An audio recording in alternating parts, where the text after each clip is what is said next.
Okay, so good morning, everybody. And I think the first question I'm asking today is, how are you feeling at the moment?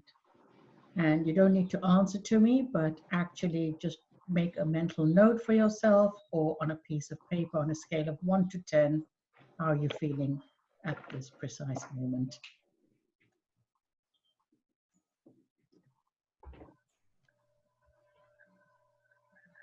Morning, Daniel.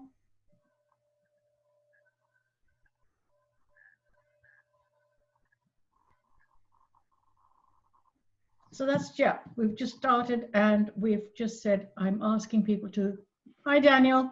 Hi, Kish. How are you? I'm well, thank you. We've just started and I was just asking people to just make a mental note or even write down on a piece of paper how they're feeling at this precise moment on a scale of 1 to 10. So Yeah. I'd like to do that and then I'm going to get started.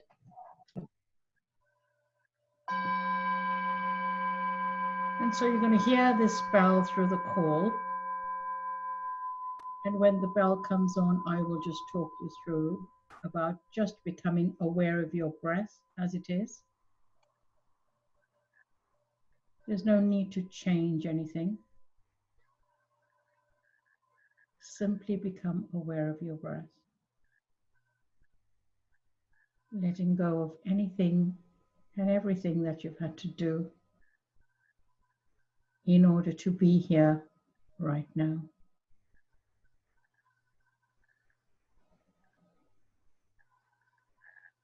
The breath is going to be the most important tool for us during this period of isolation.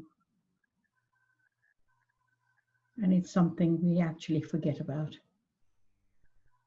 So whenever you can, wherever you are, use this method of just focusing on the breath as it is, to become present, to get outside of your head and into your body.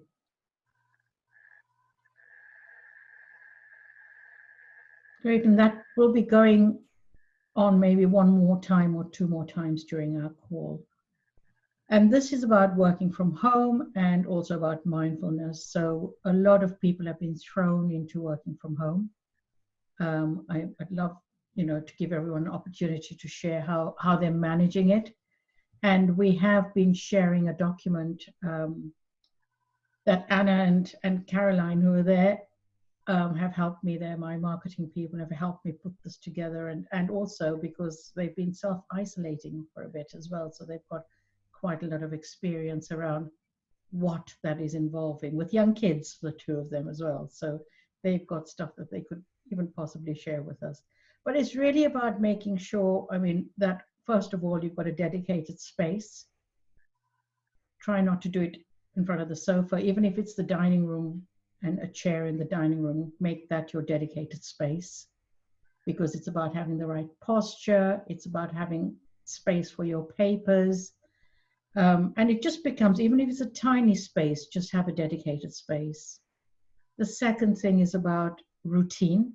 Try and build up a routine of waking up at the same time, building that routine that you had when you went to the office, or when we had what we perceived as a normal way of life, because otherwise everything starts wobbling a bit. And then the third thing is to keep moving. A lot of us have been spending a lot of time on Zoom. I certainly have. And I've noticed that I'm not moving enough. So really try and get some movement. And there's some fantastic stuff out there at the moment on YouTube and various spaces to get you moving. Go a little crazy, stuff you've never done. Dance like crazy. Nobody's watching. Or if you've got kids at home, get them to join in and do some stuff together. But the world's got very creative on the online platform. So find stuff that you can do for moving around. Hi, Susie. Hi. Welcome. We were just going through, we've had a bell that started us off just to kind of center us in. And we were just starting to talk about various things that would be really useful if you're working from home. And one of the questions I'm asking everybody is, how are you feeling right now on a scale of 1 to 10? And just to make a mental note of that or write it down, and we'll be going back to that at the end of the call. So some of the stuff we've covered are to have a dedicated space when you're working from home. Excuse me, this is not Corona, but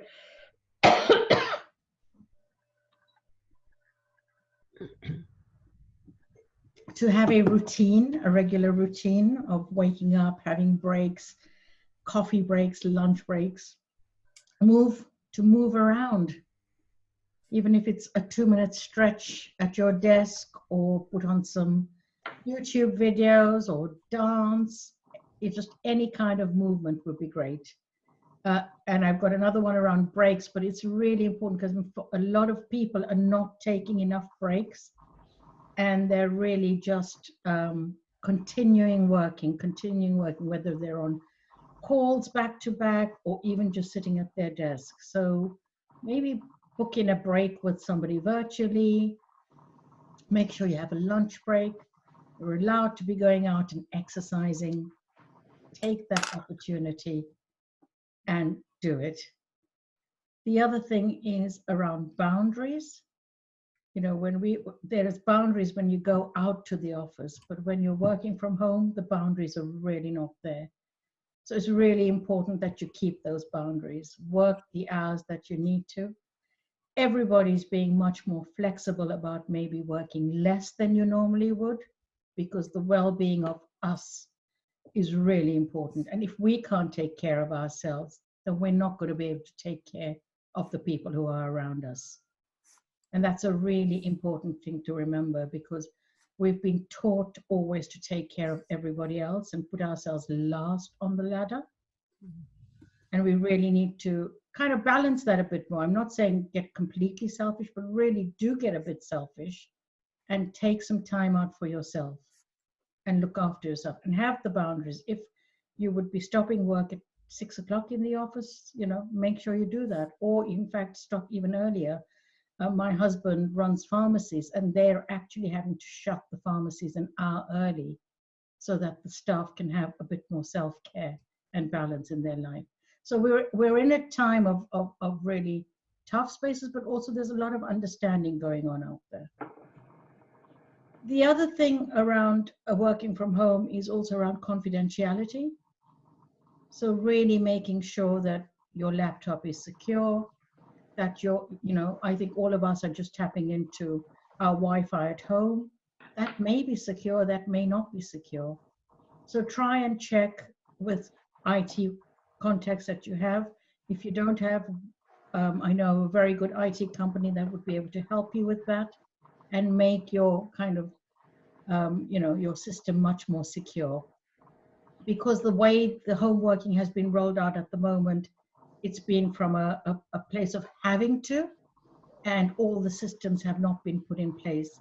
When I started working for BT in 1988 from home, I wasn't even given my own separate telephone line, forget internet and everything else. And it took an incident at my son's school where school was trying to get through to me because my son had hurt himself, and they couldn't get through because I was on the call for work. And eventually, and I wasn't as assertive and confident as I am now. So, very kind of crawled to my manager and said, I really need my own telephone line. So, just know that these things are important. Yeah. And really, I think one of the bigger challenges is people are working from home and they're having to have the children around them. And that is really, really hard to manage. So try and break things up. People are understanding, break things up, have activities for the children as well. And also use this as a creative time to do stuff with children. I know Caroline the other day was making bread with the children. She said, I don't know what the kitchen's going to look like after, but what a life skill to teach children, teaching them cooking, just baking, simple things that can be, this is an opportunity to teach them life skills that'll be holding them in a strong place as they go forward in the future. And also it's giving us the time to have with our families that we would never have been able to have. And the other thing is to try and avoid the media. I'm not saying stop it completely. We need some information. It's absolutely important. But too much of it means that it's starting to bring the fear into the system. And fear is really not good for our immune system. If anything, it actually decreases the immune system and makes us much more susceptible to getting ill and everything else. So yeah, I mean, I try and just watch the update every evening because I feel that gives me all the information I need, and I'm trying to avoid watching the news after that. But make your choices. Choose your channel. It could be the BBC, it could be something else. You might prefer another source, but do get your updates so that you know what's going on. And really that from me is more or less what I think are really good tips for working from home. And so now I'm going to open it up to any questions that anybody has. And we will be doing a bit more of the mindfulness as we go along as well. So are there any questions from anybody?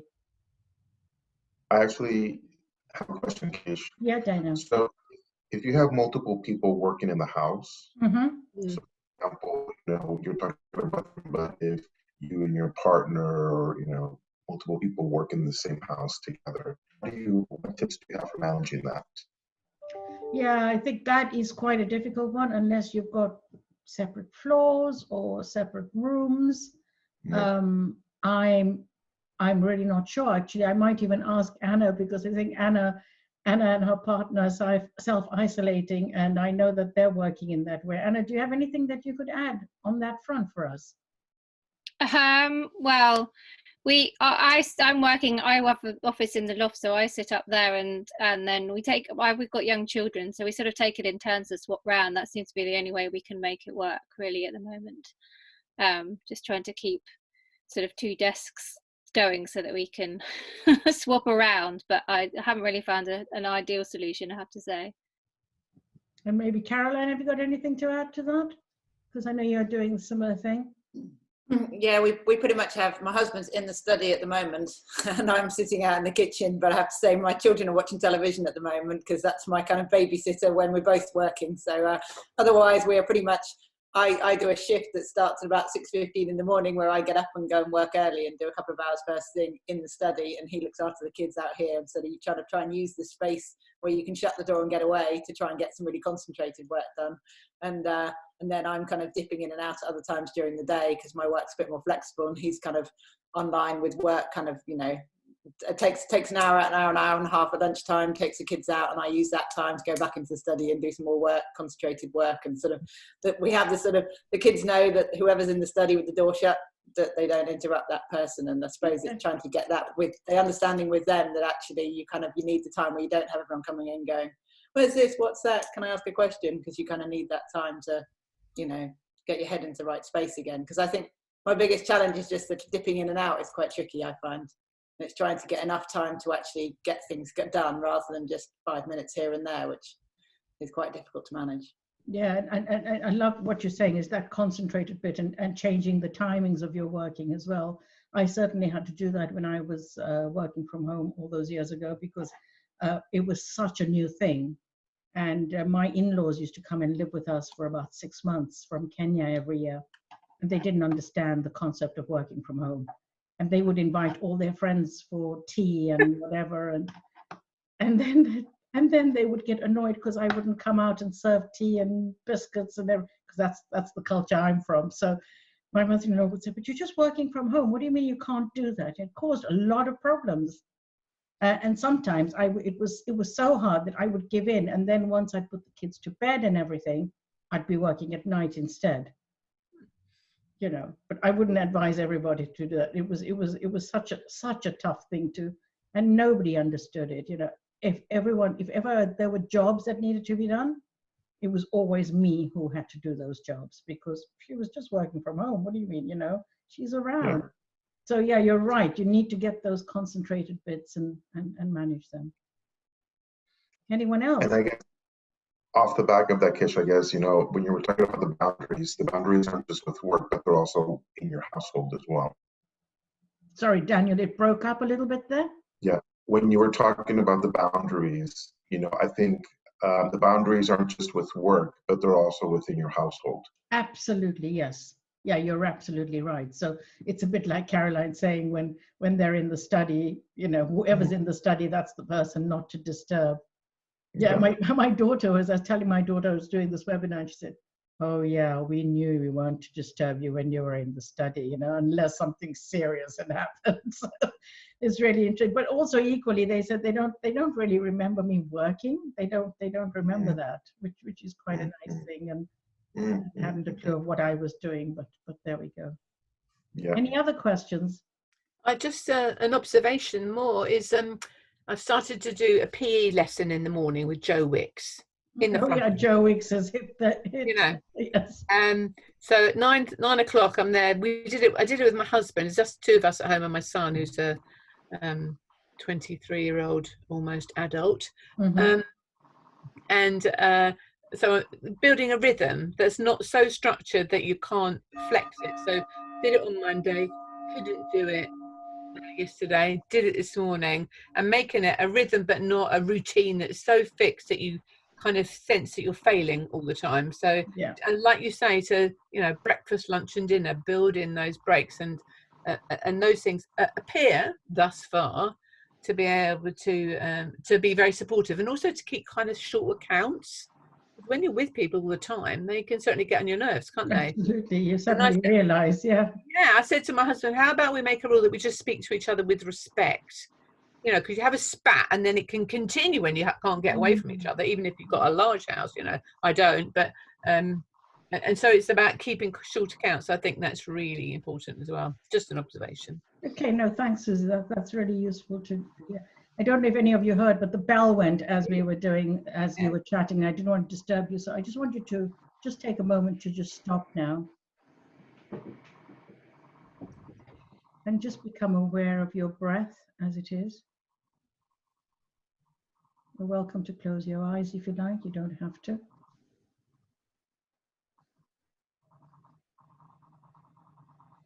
But it's about simply becoming aware of your breath. The breath is an anchor, and it's with us 24 hours a day.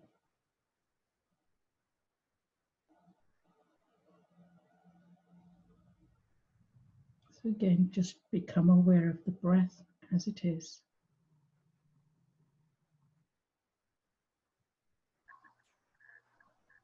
Using it to get out of the head and into the body.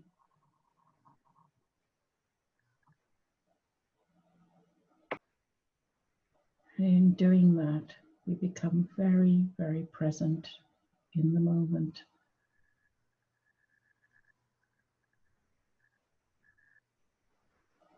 And then I'm going to just ask us to do some nice deep breaths. So take a nice deep breath in and hold it for 4. 1, 2, 3, 4. And then let it go really, really slowly as you possibly can.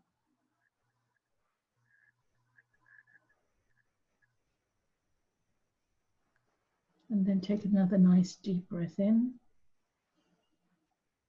Hold it for 4.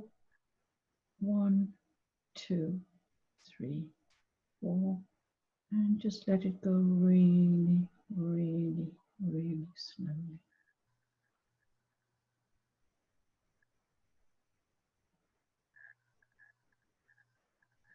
And then one more deep breath in. Hold it. 1, 2, 3, 4.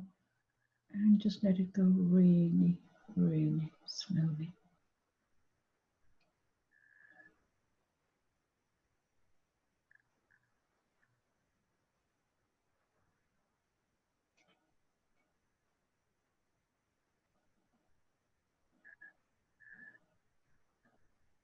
When you're ready, come back into the space.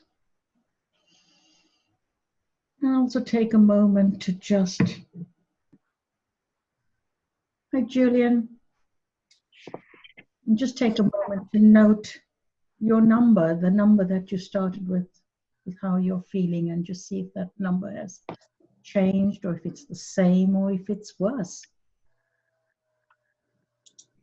Then just make a mental note of that.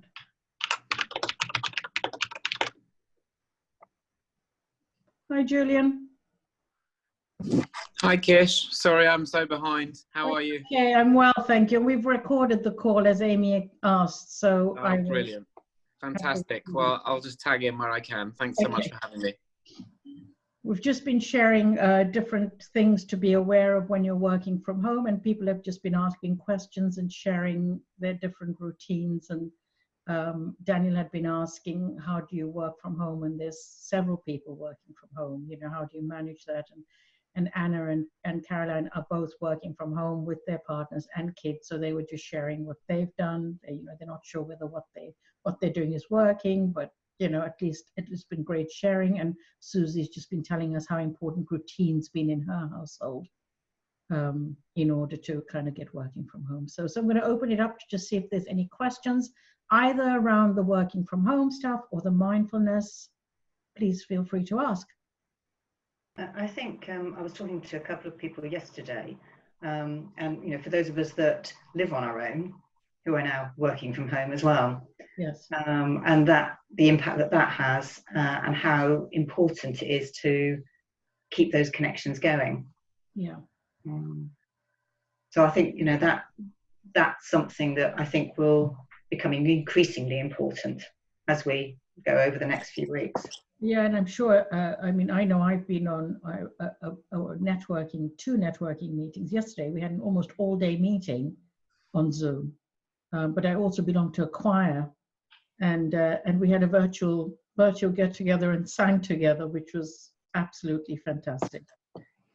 So, and as you're saying, there's exercising, there's virtual museum tours. You know, the world's got very, very creative. Very, very creative. But there is still that need for that human connection, isn't there? Absolutely, absolutely. Yeah. For that. I think communities are really good, aren't they? My daughter put through last week leaflets through everyone's door saying, this is my number and this is my mum. We live opposite each other, by the way.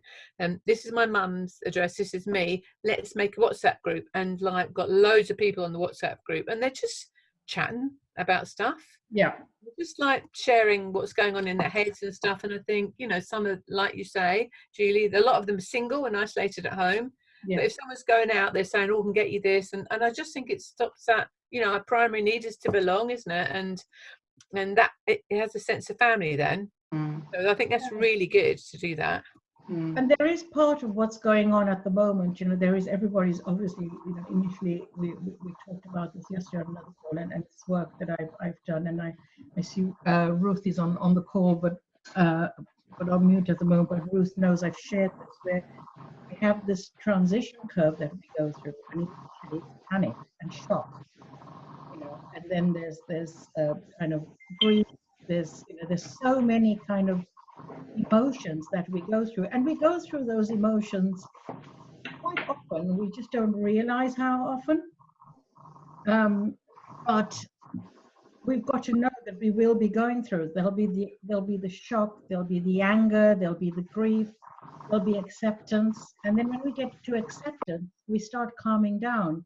But then that whole spiral can come again, depending on what's been said or what's happened, or it's a bit like you're saying, Susie, now that we're all kind of stuck in our homes with you know, quite a lot of people on their own, as Julie's saying, but also, you know, you're stuck with people you didn't always spend 24/7 with. Yeah. And that's a real challenge. So just know that is part, and it's okay. There's no right or wrong. You know, if you're feeling angry, just let it come out. Because sometimes what we do is we suppress the emotions. And again, that's not healthy. It's really not healthy for our immune system, but that's what we've been taught to do. So it's almost like go into a room and scream it out, you know, cry it out, do whatever you need to, but let stuff release from the body, because if you're going to suppress it, it's not going to help the immune system at all. And also, I think that people are in a much more understanding situation of, okay, what's your well-being? time to kind of reflect, kind of think what is important in life, what really does matter. Kish, I was just thinking that if we come from a place of knowing that our bodies are in a place of stress because of the change in circumstances, not just about fear of dying and what's going to happen in the world, but if we know we're in a stressed position, then how other people are to us, we won't become defensive towards them. We'll be knowing that this is from their stress place. And so when you can do that, you can also, we talk about boundaries, like set boundaries up and say, I can see you're feeling stressed. I know it's a bit like, how do you practice this stuff? It's hard in the minute. But if you can say, you can reflect and then come back and say, look, I was really stressed. I don't mean that. You know, that's what I mean about keeping short accounts. Just and also this breath exercise that I'm that is lovely.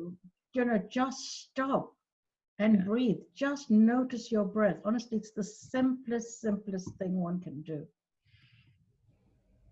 You know, it's like, and we'll do it again. I mean, let's just try it again. And it's just like just becoming, because I know that Amy and Julian have joined us now as well. So hi, Amy. Nice to see your curtains open and letting the light in like mine. Sorry if it's a bit too beamy. No. I can't do anything. I've made sure I don't have a curtain in this room because I like the light so much.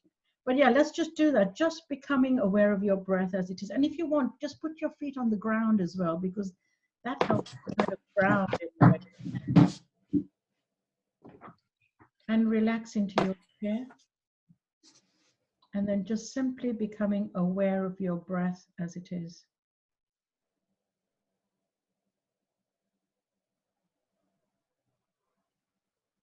And it becomes natural to close the eyes, but you can actually do this with eyes open as well. So if you're in the supermarket queue or somewhere else that stresses you, you can do this with your eyes open, but just simply becoming aware of your breath as it is.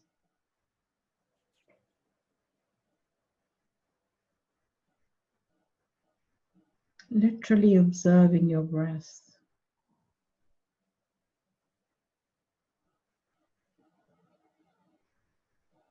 And letting go of any thoughts and anything that you've needed to do to get here by becoming aware of the breath.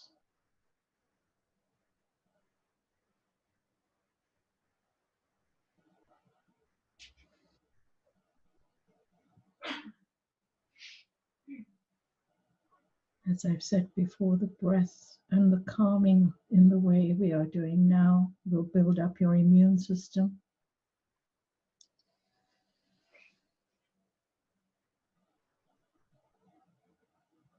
And the breath is with us 24 hours a day. So we can use this anytime, anywhere to become present in our body.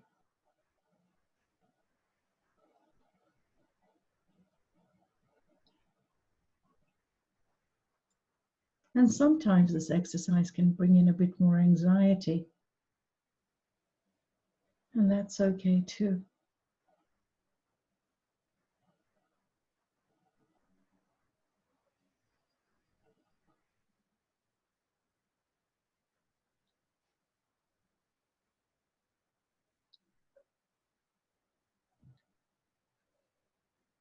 And then when you're ready, just come back into the room.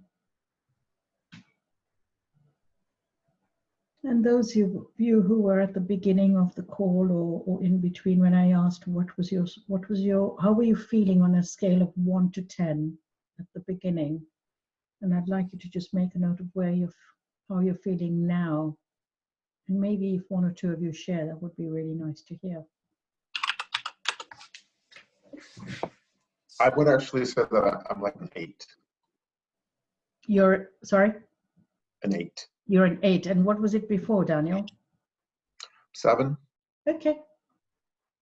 So look at, in a short time, the difference. Yeah. Thank you. Anyone else? I'm better than I was 5 minutes ago. Thank you, Kish. Thank you, Julian. I think I'm better too, because I think the breathing is such a great technique. That bell always rings when I'm speaking, by the way. Sorry, No, I'm joking. bell's going again. That was just for the end of the session. I know, I'm Stay joking. on for a little longer, no problem.